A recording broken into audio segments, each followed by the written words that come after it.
Good morning guys, আমি উঠে গেছি। মা আমাকে কোলে নিয়ে নিয়েছে। আমি একটু উঠে গেছি। পাপা আমাকে ডিস্টার্ব করছে, আমি বাবা চুল টেনে দিয়েছি। দেখো যে বাবা মা ঘুরতে নিয়ে চলে এসছে বাইরে। বলছি দেখো দিনটা কেমন দেখে নাও। আমি দেখছি, আমার ফোকাস কিন্তু ক্যামেরার দিকেই গাইস। দেখো যে পাপা আমাকে ঘুরতে নিয়ে এসছে, অনেক বলার পর অনেক কাঁদার পর পাপা আমাকে চার্চ ঘুরতে নিয়ে এসছে। আমি চার্চ চলে এসেছি পাপার সাথে, পাপার কোলে বসে আছি। আমার কেমন লাগছে গাইস?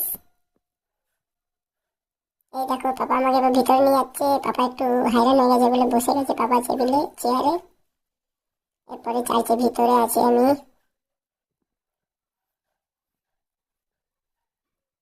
এরপর আবার বাড়ি চলে এসেছি দিদিনের কোলে। পাপাকে মিস করছি, পাপা এখনো আসেনি বাড়ি। পাপা চলে আসবে একটু পরেই। চলে এসছে গাইস ফাইনালি পাপা। বাবা মা কোলে নিয়ে নিয়েছে, আমি বাবার সাথে কথা বলে চেষ্টা করছি।